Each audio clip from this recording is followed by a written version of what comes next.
안녕하십니까, 이진우입니다.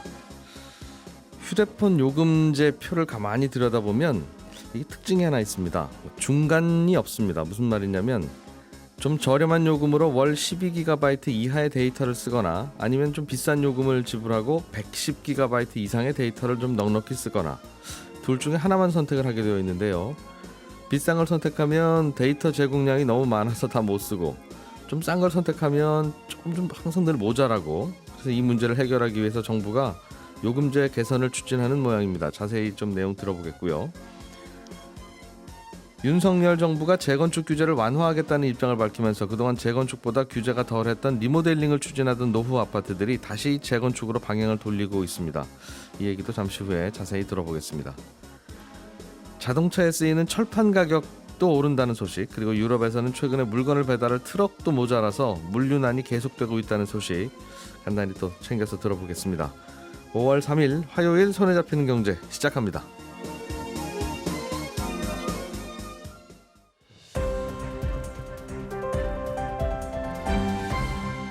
이진우의 손에 잡히는 경제. 예, 오늘도 박세훈 작가, 김현우 소장, 한국경제신문 나수지 기자 세 분과 함께 전 세계 여기저기 퍼져 있는 경제 뉴스들 중에 좋은 것들, 신선한 것들만 모아서 맛있게 비벼드리겠습니다. 세 분 어서 오십시오. 네, 안녕하세요. 안녕하세요. 오늘은 비빔밥집이에요. 참기름 뿌려주시고요. 이것저것 섞는다고 맛있어질 줄 모르겠습니다.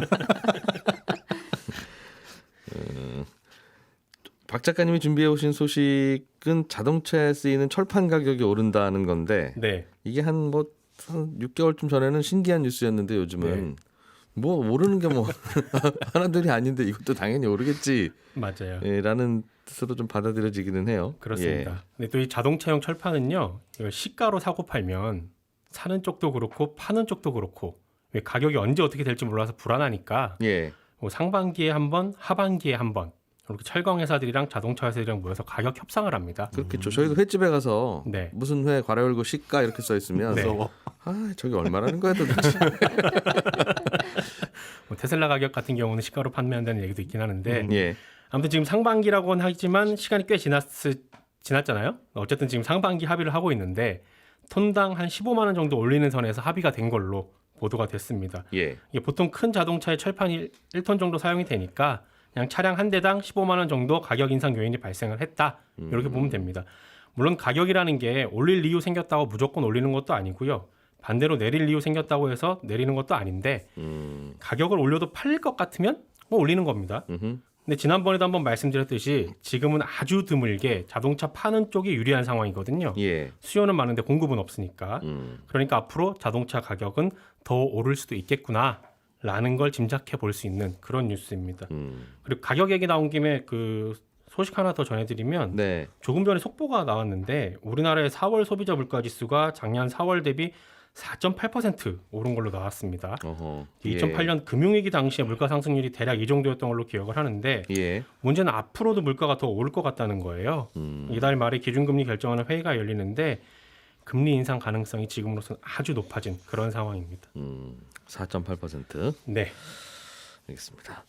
유럽에서는 화물용 트럭이 부족해서 또 네. 물류난이 계속될 것 같다, 이런 보도가 나왔네요. 결국은 뭐 그러면 물건 배송 안 되고, 배송 안 되면 매대에 물건이 없고, 그럼 네. 또 가격 오르고, 그렇습니다. 그럼 또 금리라도 또 올리고 그렇겠네요. 이 영국 신문들이 보도한 내용인데요. 그동안 미국하고 유럽에서 물류난을 겪고 있는 이유 중에 하나가 예. 물건을 실어나를 트럭 기사가 부족하다는 거잖아요. 코로나에 감염이 됐거나 또는 코로나에 감염이 안 되려고 일을 안 하기도 하고 네. 정부가 일을 하지 않아도 실업수당을 좀 넉넉하게 지급을 하다 보니까 굳이 어려운 일을 안 하려는 경향도 있고 예. 뭐 이런저런 이유로 트럭 기사들이 부족했었는데 물론 이 문제가 아직 완전히 해결된 건 아니지만 적어도 유럽에서는 어느 정도 좀 풀리고 있긴 합니다. 비결이 뭐예요? 트럭 운전하는 분들의 임금을 운송업체들이 많이 높였거든요. 월급. 네. 작년 이맘때보다 월급이 평균 30% 정도 올라가면서 예. 새롭게 트럭 기사로 일을 하려는 사람들이 늘었습니다. 그리고 유럽이나 미국 같은 경우는 이 트럭 운전면허를 따는 게 굉장히 어렵고 복잡하고 돈도 많이 들거든요. 예. 근데 그 비용들도 좀 지급을 해주고 있고 하면서 트럭 기사들을 채용하려는 정부의 어떤 정책들이 꽤 있었습니다. 그래서 트럭 기사들 공급도 많아졌고. 네. 예전보다 늘었는데 예. 문제는 이 기사들이 새롭게 운전할 트럭이 없다는 거예요. 코로나 이전에 이맘때 신규로 등록한 트럭 대수가 100이라면 예. 지금은 70 정도밖에 안 됩니다. 새롭게 늘어난 트럭들의 숫자가 매년 트럭이 조금씩 늘어나야 되겠죠. 그렇죠. 당연히 폐차되는 트럭도 있을 그렇습니다. 테니까. 예. 근데 지금 안 늘어나고 있어요. 왜냐하면 차량용 반도체 때문이기도 하고 이런저런 부품도 공급이 잘 안 되고 있어서 그런데 예. 어떤 업체 같은 경우는 기존에 이제 주문 들어온 게 너무 많다 보니까 더 이상 신규 주문을 아예 안 받을 정도라고 합니다. 그래서 트럭이 부족하다 보니까 연식이 뭐 1년, 2년 요 정도 된 중고 트럭 가격이 신차 가격하고 맞먹을 정도로 공급이 지금 안 되고 있다고 합니다. 그래서 새 트럭을 빨리빨리 못 만드는 바람에 네, 폐차하는 트럭은 어쩔 수 없이 폐차는 해야 되니까 그렇죠. 그럼 전체적으로 트럭이 총량은 줄어들기도 한다. 그래, 그게 그렇게 또 트럭난을 유발시켜요. 그래도 남아 있는 트럭들이 열심히 일하면 괜찮을 것 같기는 한데. 그 예전에 쓰던 트럭들 어디 갔나 그래서 제가 어제 막 찾아봤는데 예, 유럽 국가들이 환경 규제 지금 강하게 하고 있잖아요. 예, 근데 예전에 나온 트럭들, 그러니까 폐차되기 전인데 나온 지는 꽤 된 트럭들 같은 경우는 네. 환경 기준을 좀 못 맞추는 바람에 운행이 힘든 경우가 많습니다. 환경 기준이 엄격하게 되는 바람에. 그렇습니다. 게다가 요소수 사태 기억하시죠? 예. 당시에 우리만 힘들었던 게 아니라 유럽에서도 비슷한 공급 부족 사태가 있었는데 우리는 좀 해결이 됐지만 유럽은 이 문제가 장기화되고 있습니다. 요소수 아직 부족해요? 네, 왜냐하면 우리는 중국에서 나오는 석탄으로 요소를 만들고 그걸로 예. 요소수를 제작을 하는데 유럽은 천연가스로 요소수를 만들거든요. 그런데 최근에 천연가스 가격이 많이 올랐잖아요. 한 보도를 보니까 요소수 공급 부족 사태가 있기 전이랑 비교를 해보면 한 4배 정도 가격이 더 비싸게 거래가 되고 있습니다. 근데 오래전에 만들어진 트럭들은 요소수 안 넣으면 이게 운행이 잘 안 되다 보니까 네. 요소수가 비싸서 운행을 못하는 그런 경우들도 있습니다. 안 넣고 다니면 환경에 오염되고. 네, 이거 어떡하죠 이거? 참, 그렇군요. 트럭 기사들은 열심히 구해놨는데 네, 트럭이 이번에는 없다. 네. 알겠습니다. 나수지 기자님, 네. 스마트폰 요금제 이게 아주 싼 것만 있고 또 비싼 것만 있고 중간이 없다. 네. 정확히 얘기하면 데이터 사용량을 보면 좀 모자라게 주는 것도 있고 좀 많이 너무 넉넉하게 주는 것도 있고 중간쯤이 없다. 네, 그렇습니다. 식당에 가면 1인분과 4인분만 판다. 2인분을 먹고 싶은데 2인분이 씨, 없습니다. 둘이 갔는데 어떡하지 지금. 그런 상황이라는 거예요. 네, 그러니까 지금 실제 요금제를 보면요. 이 SK텔레콤 같은 경우에 가장 싼 5G 요금제, 그러니까 5G 요금제에 대해서 그렇다는 거거든요. 근데 가장 싼 게 55,000원인데 기본 데이터가 월에 10GB 줍니다. 네. 근데 그 바로 다음 단계 요금제가요. 기본 데이터가 110GB예요. 그러니까 확 늘어버리죠. 그리고 예. 요금이 69,000원입니다. 예. 그러니까 10기가 아니면 110GB 사이에 요금제가 비어 있는 거고 다른 통신사도 이게 사정이 비슷한데요. 왜 이렇게 했을까요? 네. 돈 때문인데 뒤에서 더 자세히 말씀드리겠습니다. 세상 모든 문제는 웬만하면 돈 문제다. 예, 들어보죠. 네. 예. 그래서 지금 그러면은 우리가 보통 얼마 평균적으로 5G 데이터를 쓰냐 봤더니 30GB예요. 그러니까 보통 사람이라면 최저가 요금제 쓰자니까 데이터가 끊기게 생겼고 그래서 한 단계 비싼 거 쓰면 쓸 수 있는 데이터의 한 3분의 1도 채 못 쓰고 한 달이 지나가게 되는 상황인 겁니다. 항상 그래서 4인분 시켜서 둘이 먹고 그냥 남길까? 네. 아니면 1인분 시켜서 이거 어렵게 먹고 나갈까? 둘 중에 하나죠. 그렇죠. 음. 지금은 그런 상황인 건데 그래서 인수위에서 이게 중간이 없으니까 중간 요금제를 좀 만들자라는 건데요. 이렇게 되면은 조금 요금이 싸지는 효과가 있습니다. 그러니까 네. 사람들이 한 달에 평균 한 30GB 쓴다고 했으니까 그냥 가정을 하면 여기서 30GB 쓰는 요금제 나온다고 치고 그리고 데이터 사용량에 비례해서 기본 요금 비싸진다고 가정을 하면 한 월에 57,800원 정도거든요. 네. 그러니까 어쩔 수 없이 비싼 요금제 쓸 때보다 한 11,000원 정도 요금 좀 덜 내게 되는 셈인데 네. 물론 요거는 이제 가정을 좀 뭐 더한 요금제 수치라. 나와 봐야 알겠죠. 네. 예. 근데 그래도 한 중간 요금제 생기면 또 통신비 비싼 거 쓰시던 분들은 한 월에 10,000원 정도는 싸질 수 있겠다. 예. 이렇게 보시면 됩니다. 그런데 근데 궁금한 건 왜 요금제가 10기가는 5만 원, 110기가는 6만 5천 원.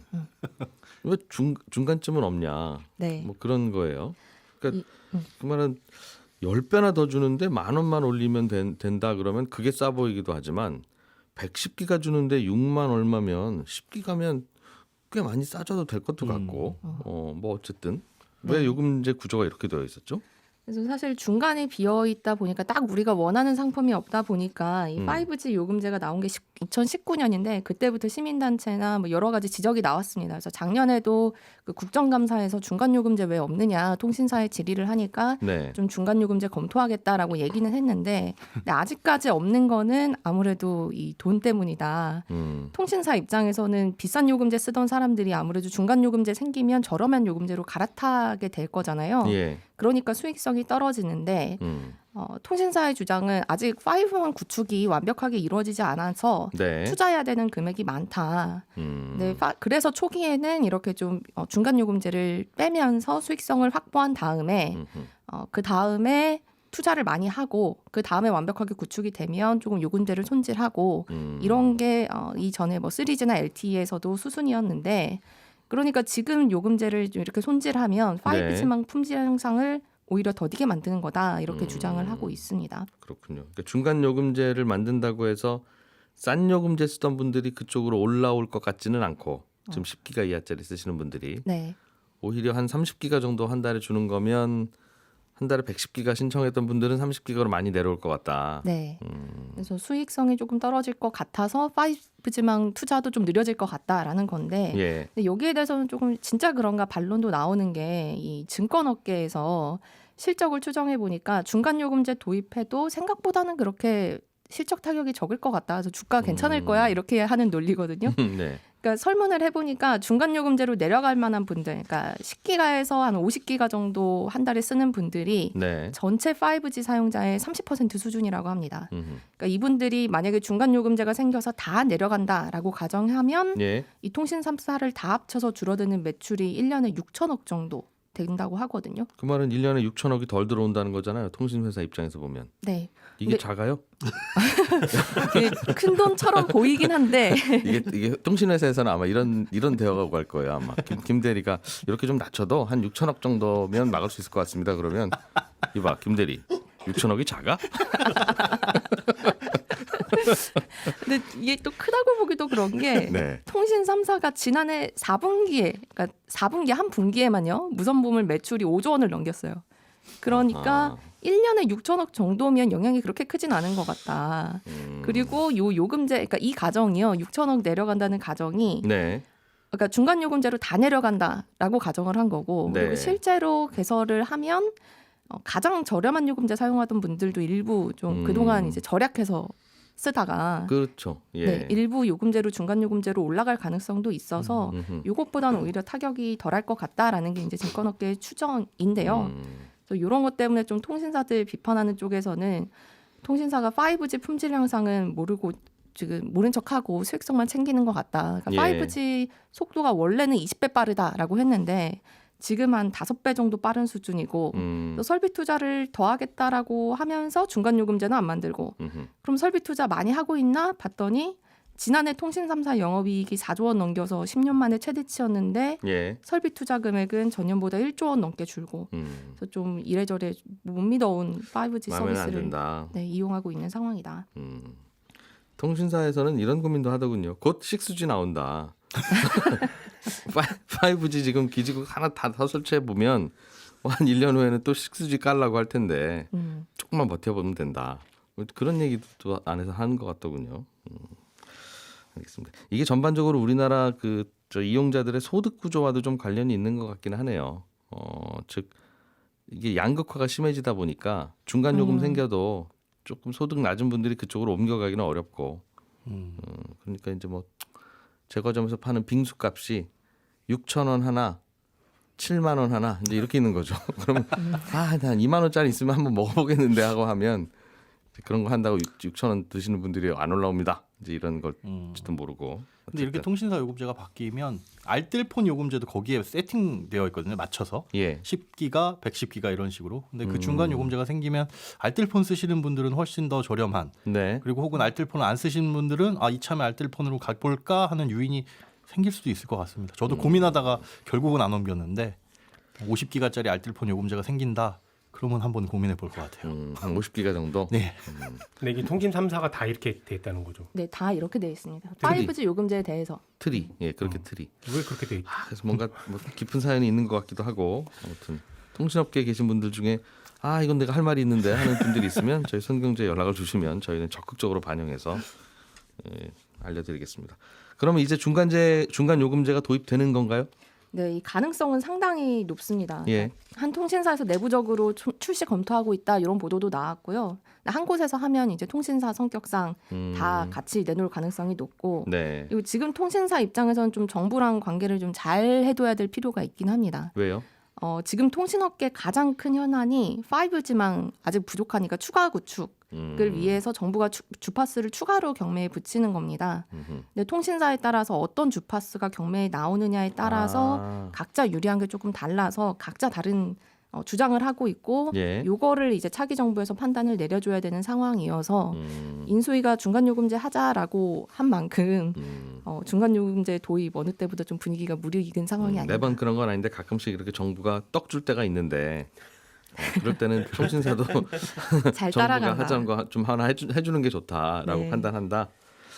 알겠습니다. 재밌네요. 김현우 소장님. 네, 조금 마음 답답한 아파트 얘기입니다. 예. 죄송합니다. 낡은 아파트들이 네, 아유 재건축은 이러저러 뭐 정부에 내야 되는 것도 많고 안 해준다고 그러고 기다리라고만 하고 네, 그냥 리모델링을 합시다. 네, 라고 해서 많이들 리모델링 이야기를 하다가 그렇습니다. 아무리 생각해도 다시 재건축이 좋은 것 같아. 네. 이쪽으로 좀 돌고 있다고요? 네, 조합 내에서도 이거 리모델링 취소하고 재건축으로 하는 게 어떠냐라는 움직임을 보이는 조합들이 있는데요. 이제 새 정부 들어서면 재건축에 대한 규제가 조금 완화되지 않을까 하는 기대감들 때문이라고 보시면 됩니다. 일단 재건축 같은 경우에는 준공 후에 30년이 지나야 된다라는 이제 건축연한 기준이 있고요. 그 다음에 안전진단에서 D등급 이하 받아야 되고 이런 기준들이 까다롭게 있는데 리모델링 같은 경우에는 일단 15년만 지나도 되고 안전진단도 D가 아니라 A, B, 이게 B등급 이하면 가능합니다. 그러니까 멀쩡해도 된다는 거네요. 그렇습니다. 그리고 조합 설립 위한 주민 동의도 재건축은 4분의 3 이상을 받아야 되는데 그 동의율도 3분의 2 정도로 조금 더 여유롭고요. 리모델링이.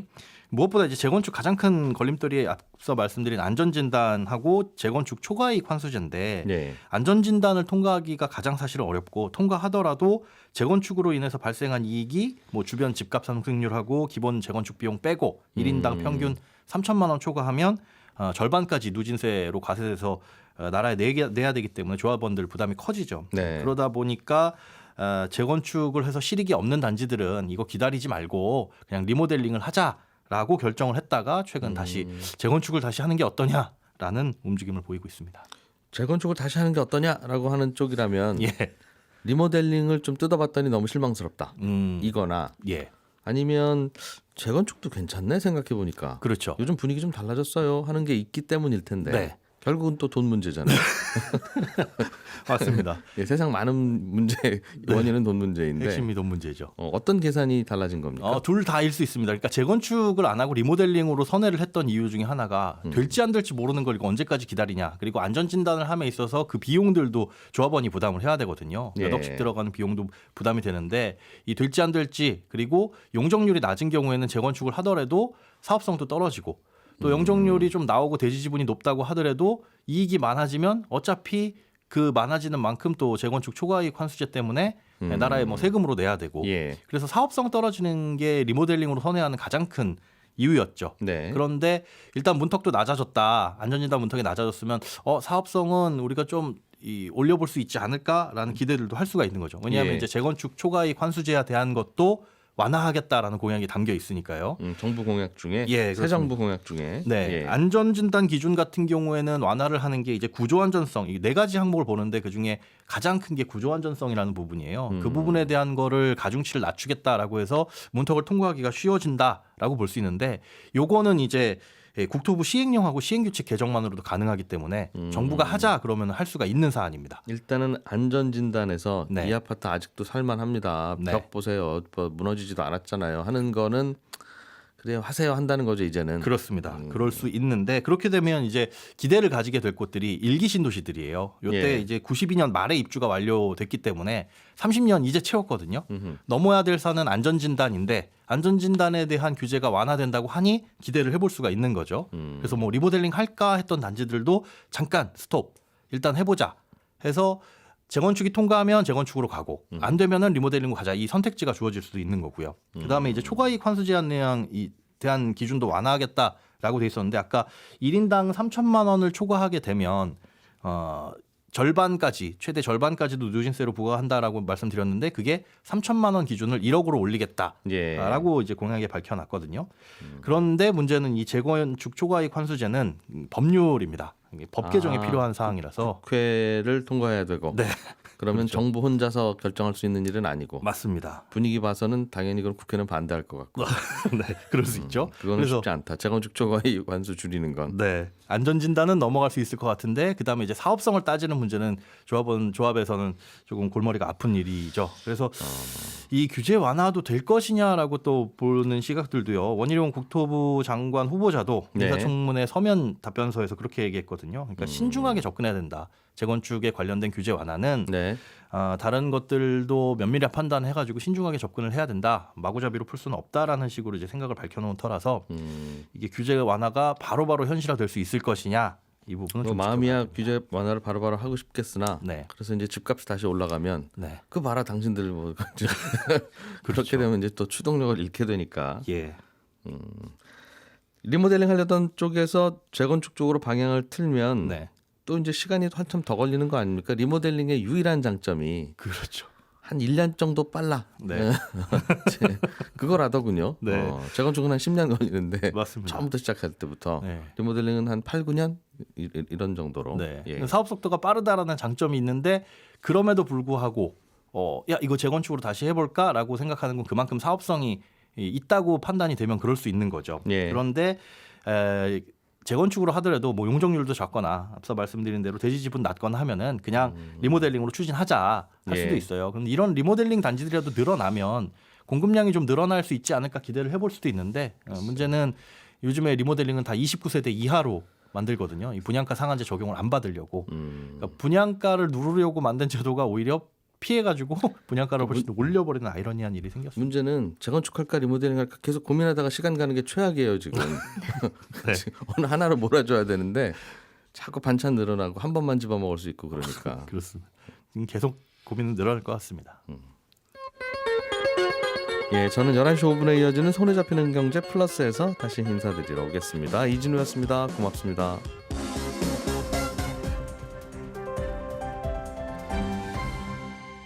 경제를 생각하는 사람들의 즐거운 습관. 이진우의 손에 잡히는 경제.